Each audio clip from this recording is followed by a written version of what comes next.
Hello, everyone. Welcome to episode 2 of season 3. Yes, I know.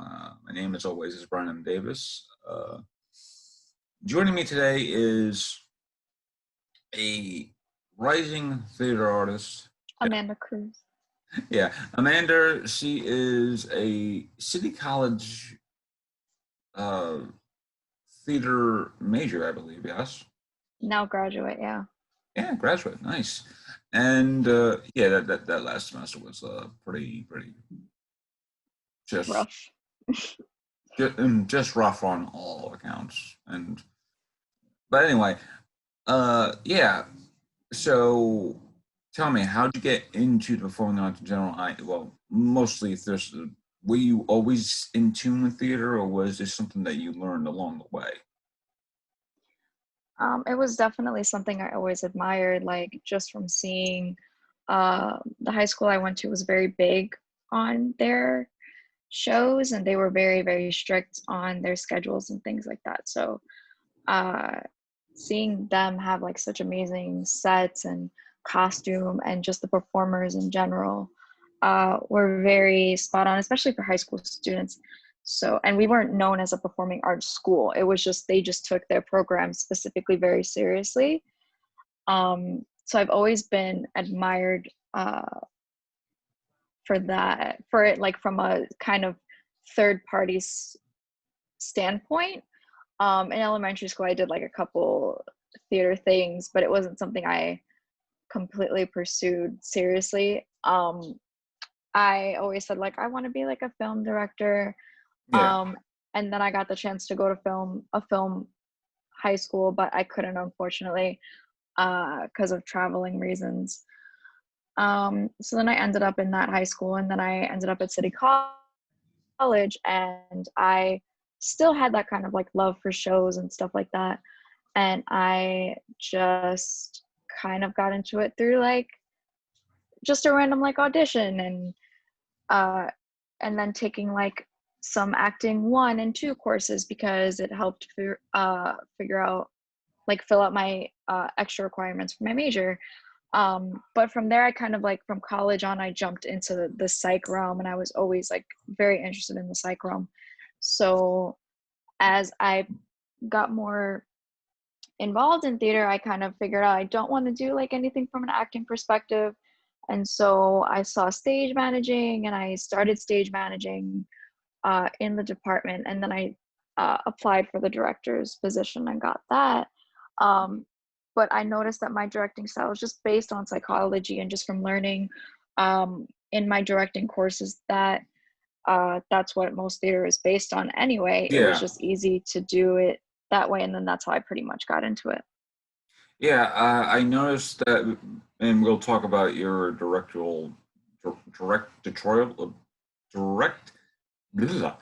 We'll talk about your debut as director. There we go. That my mind is sorry, folks. I just woke up a little while ago. It was raining. The rain was just like making me very, very nice and making me sleep in. But anyway, we'll talk about your debut as director in a little bit. But yeah, tell me how it is as director, because I know as director I have a very, very, I want to say, casual sense of directing, where it's like, okay, I know this is why I need you here, this is why I need you here. But as an actor, I'm kind of like also helping the actors try, finding their beats and emotions, that sort of thing. Because even though I have like a casual sense of directing, I'm also, my acting background is also helping me. So in terms of your like helping your actors with the psychology of uh, the characters,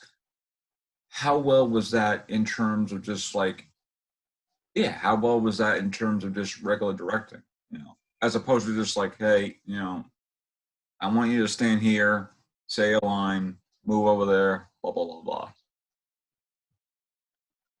Well, I think most directing is subjective to how each director like wants to get their process done. Everybody's like completely different.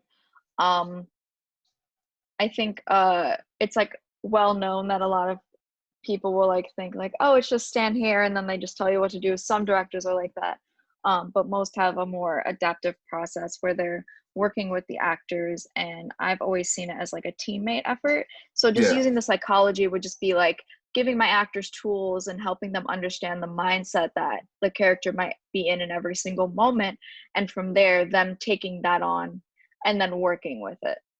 Yeah, it always works when it's a collaborative effort, especially when it's your first, yeah, when it's your first play and your director really isn't really a collaborative person and they're just like, they're just giving you direction, that sort of thing. And when it's your first play, first starring role, you feel very anxious because you don't know if you're doing it. So, yeah, directors need to be more collaborative and, yeah, essentially, collaboration has to be a key factor into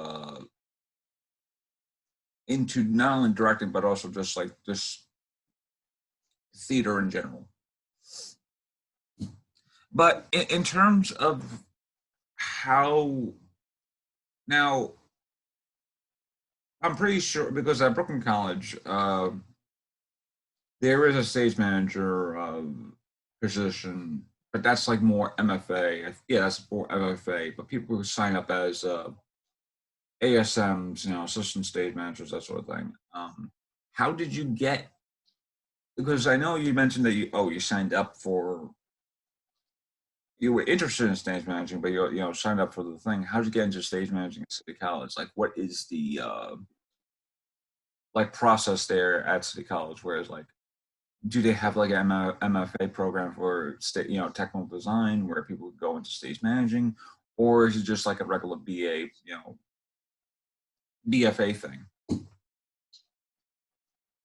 Well, our department's pretty general. Like a lot of our professors have knowledge on most of the experiences, whether doing actors work or more backstage work.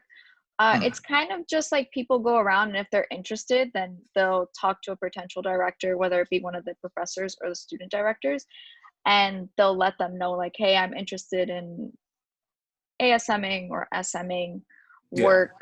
There is like a hierarchy that you kind of have to do, or like a process rather, that you have to go through. Like you can't just SM a show unless like there's a specific circumstance, but you do have to typically ASM first so you can yeah, also learn the ropes of SM.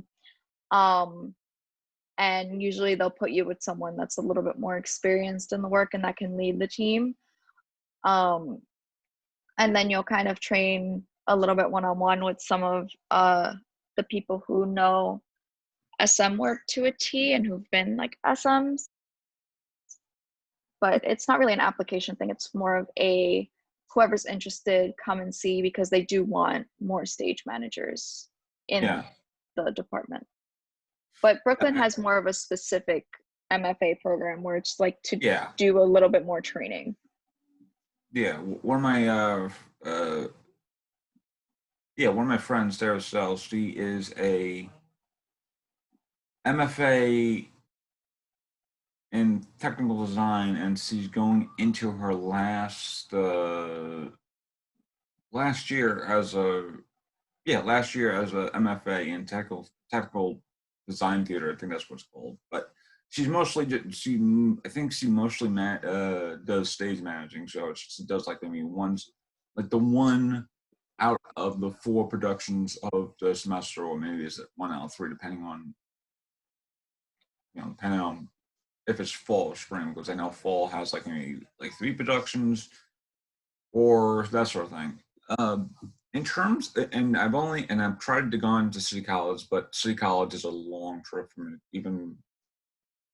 even by itself, because it's like once you get to 125th Street, I think that's where I gotta get off. You still gotta walk up like a one big hill, and then just like by the time you're there, it's a very very large campus.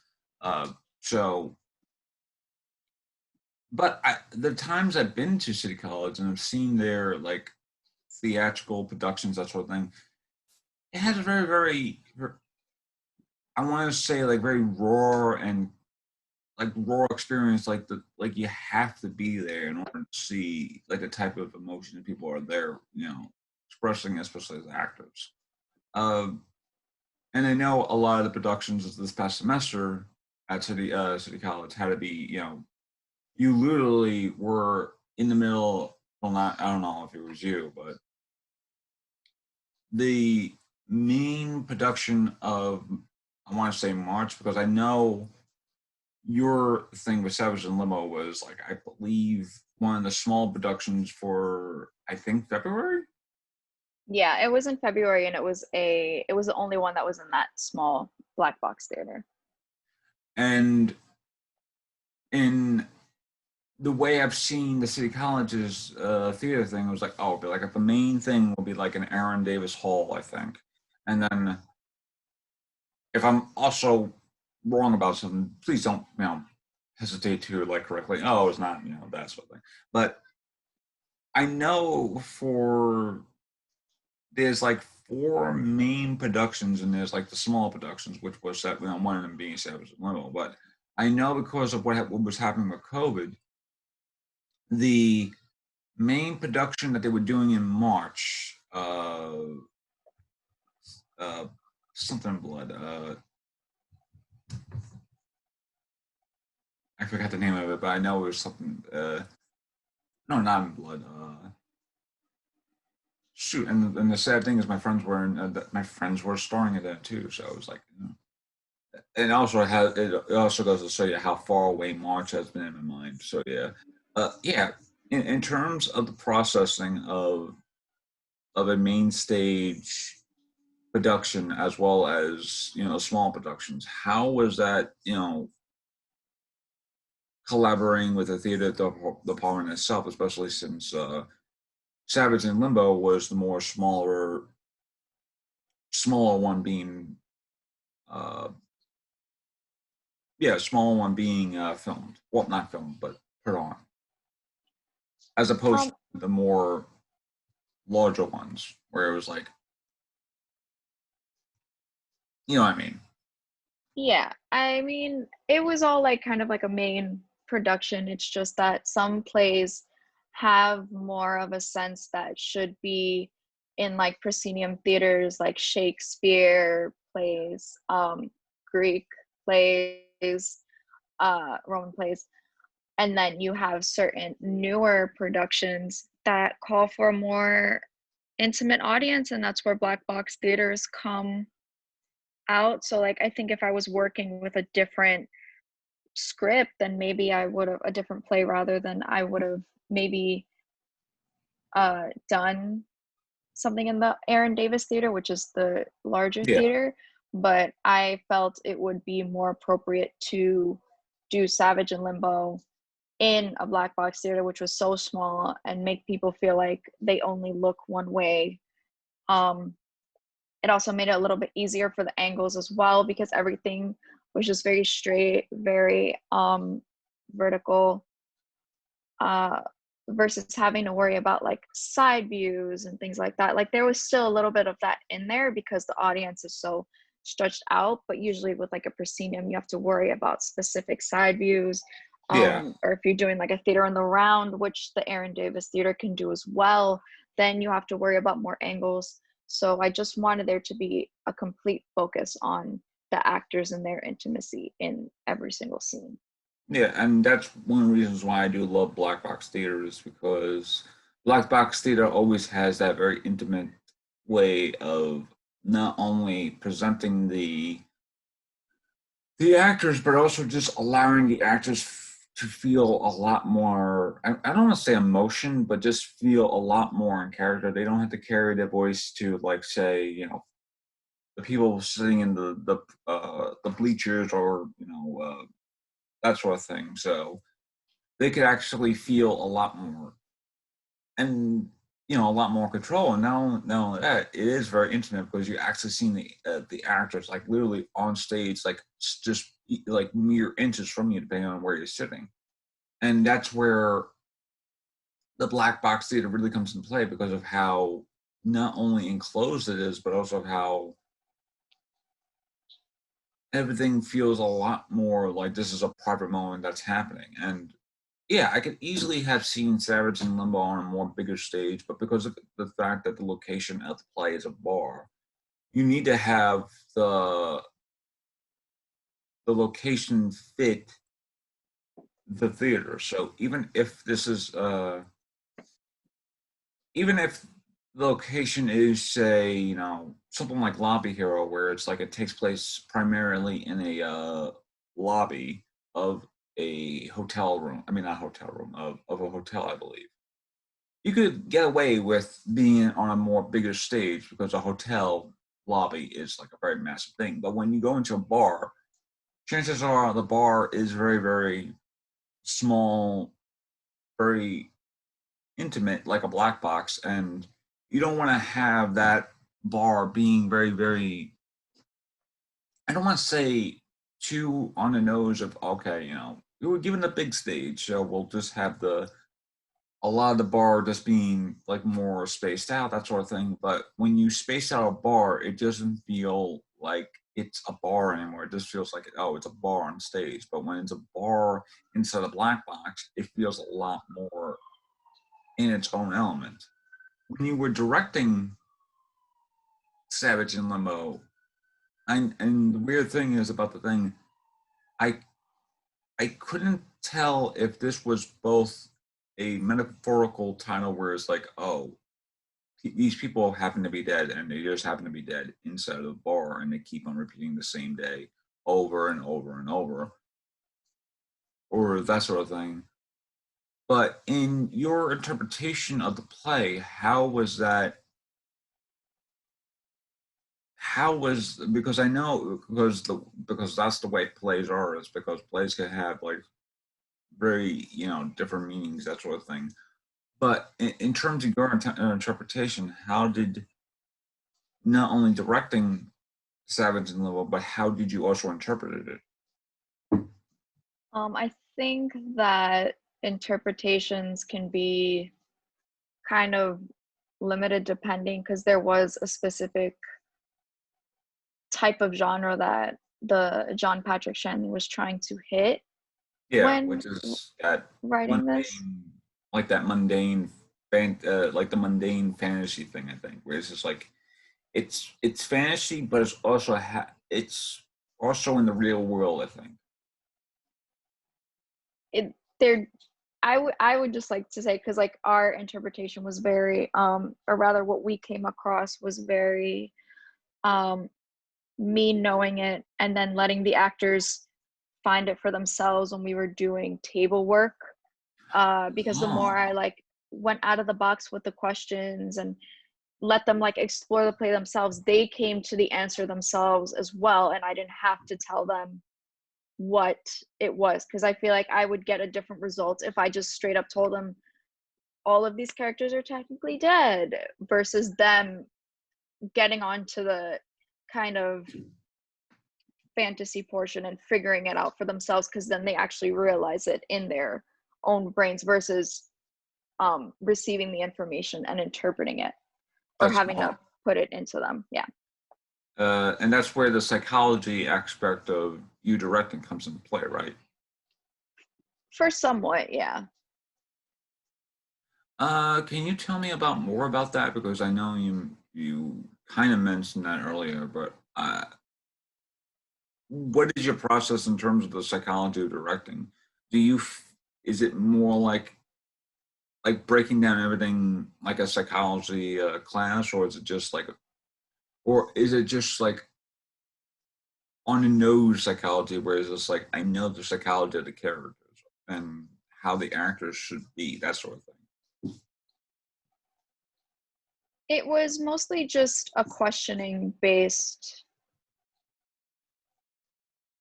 uh, process where we spent a good amount of time on table work to where everybody was kind of getting like a little bit like feeling like oh my gosh so much table work,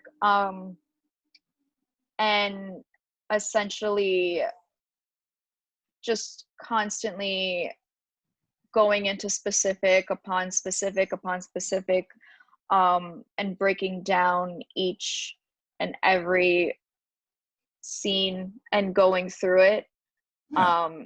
and naming like to the specifics of the beats, but then also going into like why those beats are there, and then like how each character is, and just very specific to the note questions that only came from this, it could only come from this script.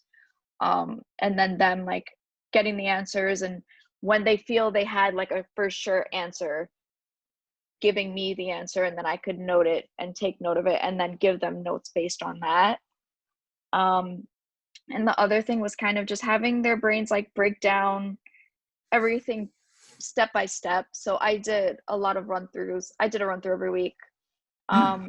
I did uh, a run through for table work, and then we did some blocking, or general blocking rather, and then we did a run through, and then we did specific blocking and did the touch ups and more, where everything has to be set in place, and then we did a run through, and then we just kept doing run throughs so they could discover and find everything, but also so they could break it down to where they're not having to jumble everything up. And it's also, I gave them a very early off book date so they could really explore the script without Yeah. having to worry about the lines. But I know traditionally a lot of directors will be like, we have to get everything done and then we can do a run through. But I feel as if that's a little bit counterproductive, as it only Yeah. It doesn't give it. really.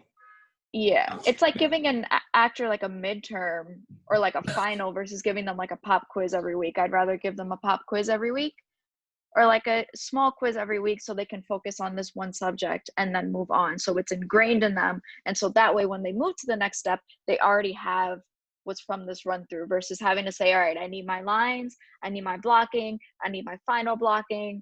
I need to know where my character is in this moment, and having to put in all this table work, like that just feels like a lot to me to have to put in one run through after so many weeks of having to remember information that was like from week one and bring it to week 6. Yeah. Especially when it's and especially since you're using a room like how it was, because the black box in City College, it's almost like a, I want to say like almost like a gymnasium type of like thing, because it has like a gymnasium floor, but it's similar to one of the black boxes in Brooklyn College, where it's like it's similar to a dance, like a dance hall. So it has that very dance hall type of thing. So uh, yeah, especially especially when you're doing like run throughs, they kind of like the directors I've been to or worked with, they save the run throughs and stuff like that like the week before, like the week or two before, the main production, like premieres, that sort of thing. So that's why they always call, oh, we had the stumble through today, where it's like, oh, we all did good, but we all just like stumbled through it, that sort of thing.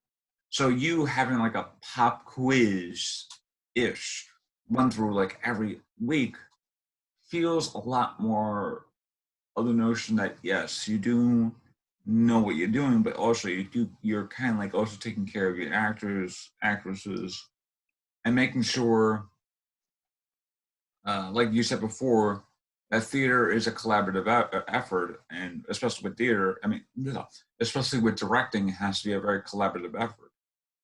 And yeah, no, go ahead. Yeah. Oh, yeah. I mean, I definitely, for me, I'm just a very,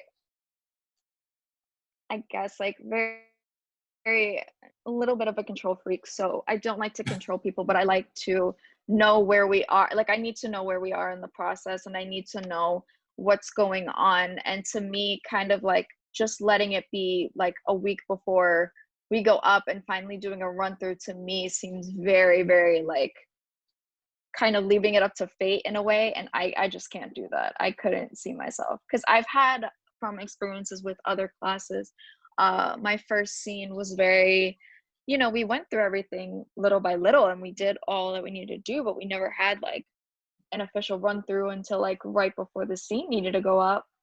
Yeah. and it ended up being like a little bit of a disaster. So I was like, okay, so then this means for next time I have to have a run through like repeatedly so they can get to it. And I know that sometimes having a run through upon run, like doing like if it's this, it was possible with this play. I don't think it's possible with every single play. Yeah. Like Shakespeare, I could not do a run through every single week. It would probably have to be like a half and half where we only do this run for these few acts and then the rest of the half after. And that's how I would like split it up and do it like a 2-day run through. Yeah. Um, but I definitely think there needs to be like check-ins that need to happen to where I can tune up everything personally for me. And I just don't see that being able to happen unless it's a run through. Yeah. And I think that the notion of a run through is kind of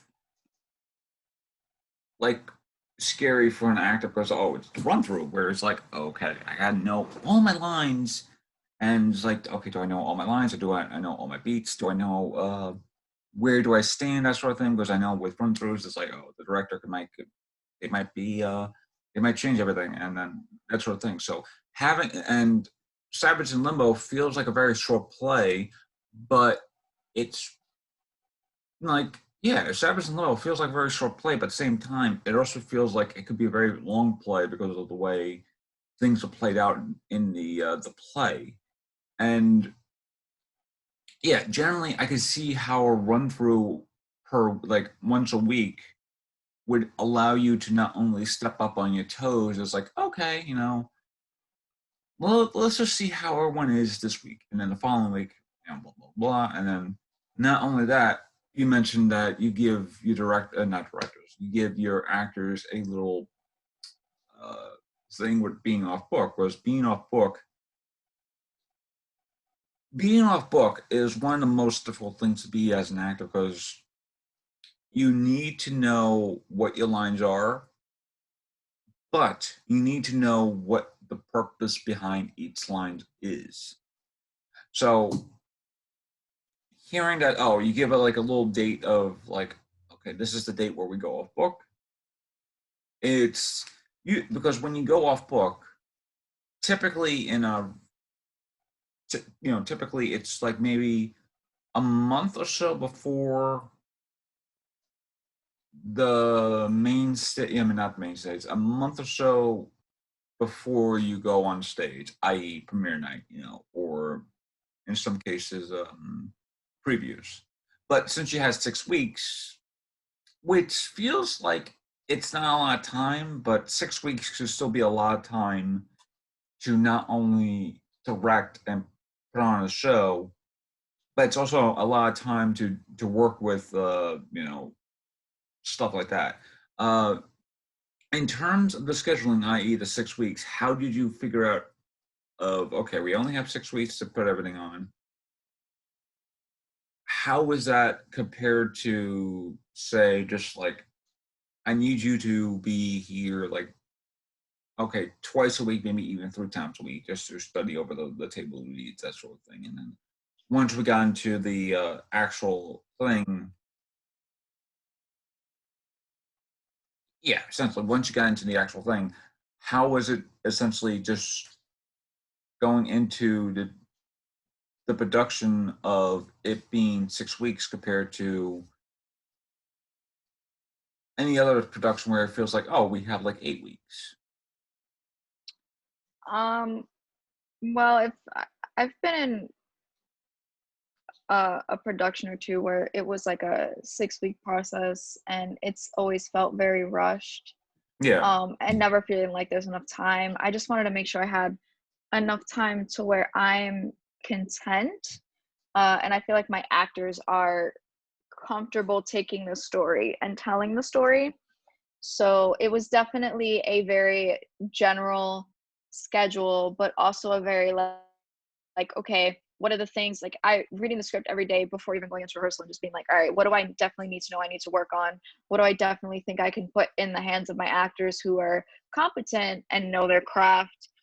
So it was a very like the thing that I kind of really did was separate the scenes and like the monologues and just keeping the monologues as like the spotlight moments. But then there were also two people monologues, which I separated as well, and let those be spotlight moments in and of themselves. And then from there, we kind of did the general work and then went into the monologues as well on like a kind of separate basis.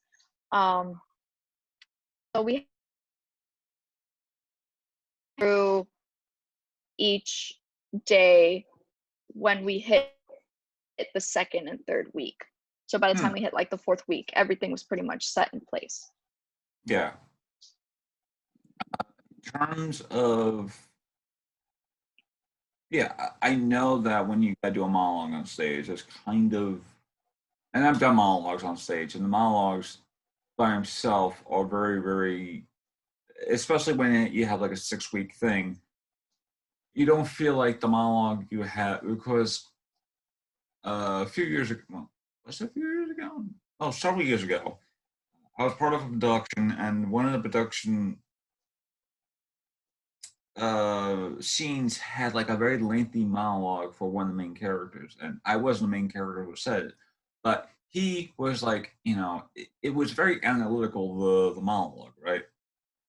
And we, in hindsight, I feel like we didn't have enough time to study over the monologue to give that monologue its own little purpose compared to another monologue in later in the scene, well, not scene, later in the show, where it's like, oh, this side character has like a monologue about how he's a womanizer, and it's given its own, practically its own like 2-minute spotlight just to be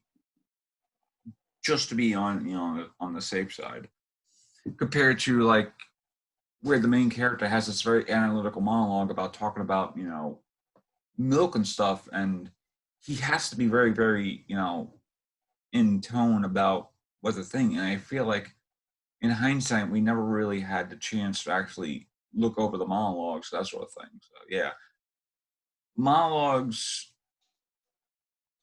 are a piece by himself, but also at the same time, you really have to take care of these monologues just to make sure these monologues are being said with the right conviction. Now, you mentioned that there were two-person monologues. What did you mean by two-person monologues?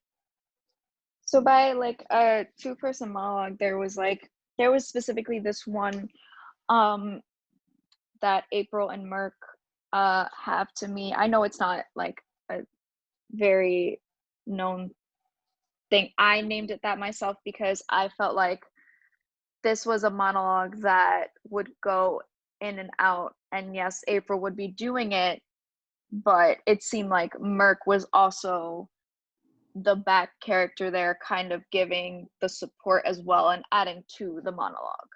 Gotcha. Okay. So even though this was primarily one character speaking, it was also referring to another character, essentially. And yeah, essentially, where it's just like, even though one character speaks, they are just referring to another character, and that character is more or less like the weight of that monologue. Yes.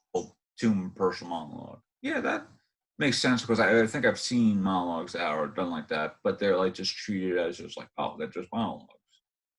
Especially in Shakespeare, where it's like, even if Shakespeare is having a character talk about one thing, and that one thing isn't in the room at the moment, it's just treated as a monologue.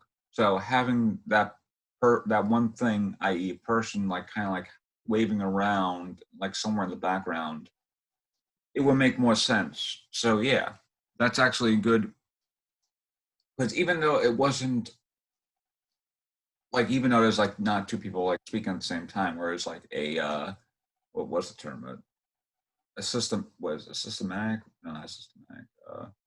Where it's just like at the same time, a simultaneous like monologue where these two people are like, one character speaks a line, up character speaks a line, but it's still like the same notion of these two characters are literally talking about the same thing.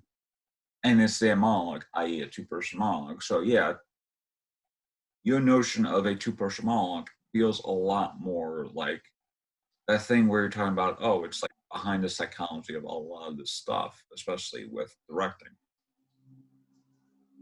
Uh, yeah, I guess I was at about talking about Savage in Limbo because I feel like I was Savage in Limbo. Now, in terms of City College, how was it actually going to school there? Because City College, Hunter College, and Brooklyn College all have good theater, theater productions, that sort of thing. But I only been to City College once before, a few years ago when I was just like switching into different. Because I'm not sure they were still doing this because when I went there, I as a prospect student to transfer into my 4-year thing, they mentioned that their theater department, which would be more selective, like almost becoming like a BFA program, that sort of thing. Was that sort of like the mindset of a city college thing, where it's like it almost became a BFA program, or was it more generally? Um, I think it's just they're just trying to give everybody the tools that they most possibly can. For our program, even though someone is like essentially an actor, they'll still take theater history courses. Those are required for everybody. They'll take designer courses. Those are required for everybody. And try to give everybody an overlying education on what theater is. So even though you might not be in a specific space per se, you can see or like at least understand where a person is coming from in that space. I think a lot of programs go specific, and I think that's more of like what a graduate school education is for. Yeah. But I did like how they were trying to get everybody pretty much aware of the many possibilities that exist in the theater realm. Hmm. Yeah, I do think that a lot more theater departments need to be more generalized in terms of what theater is. Because theater isn't really just, oh, it's just acting, it's directing, it's a lot.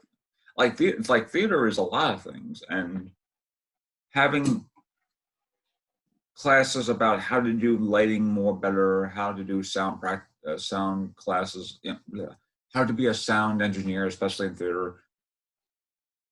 Uh, and a lot of the stuff that I learned in Brooklyn College was more on the production side, where it was like, oh, I learned how to be more of a better production hand.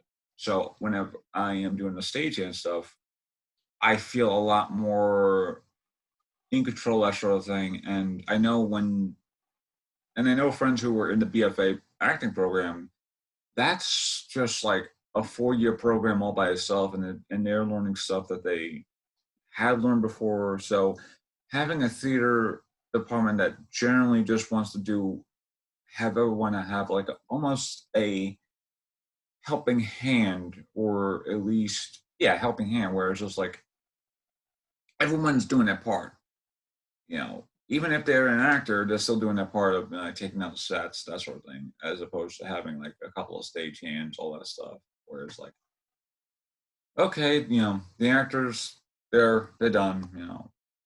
They go off stage, and the stage hands, come in, take off everything, and then the curtain comes down. So it's like, oh, okay, the play is done. And then behind the scenes, the actors just go home, that sort of thing. So having everyone with a helping hand, that allows you to, essentially feel like, oh, theater is a collaborative effort. And I think that's what I've seen with City College, is that theater has been a very collaborative effort. Because that's why I said, oh, it feels a lot more raw, where it's like you actually could feel these emotions just like really, really stemming out. Yeah, I think that's about it for me, because I kind of like tapped out with some of with my questions. But Amanda, thank you for being part of season 3. I'm also season 2, but I'm past season 2.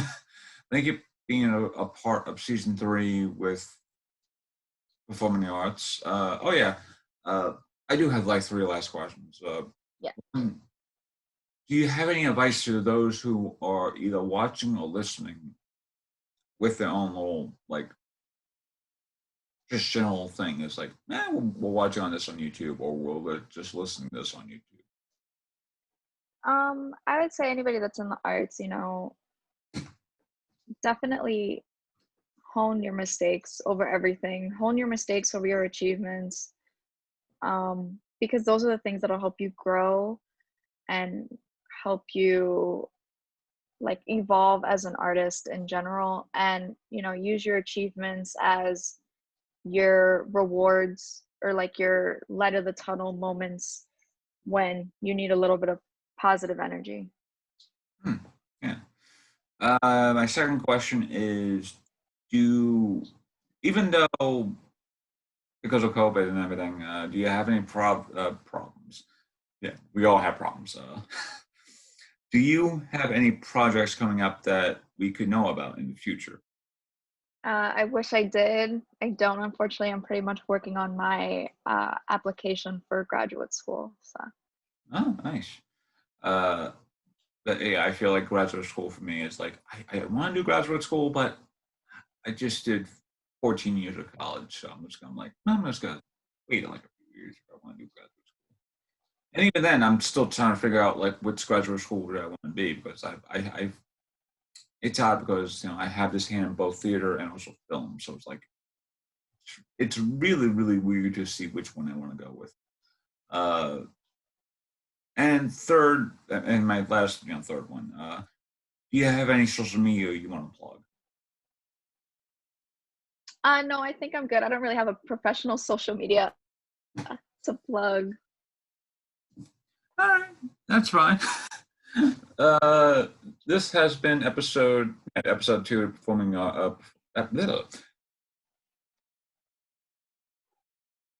Has been episode 2 of performing the arts. Hey, third take. This has been episode 2 of season 3 of performing arts. My name, as always, is Bryan Davis. I hope you had a great afternoon or evening or morning when you listen to this. So yeah, enjoy yourselves and just have a nice day. Bye.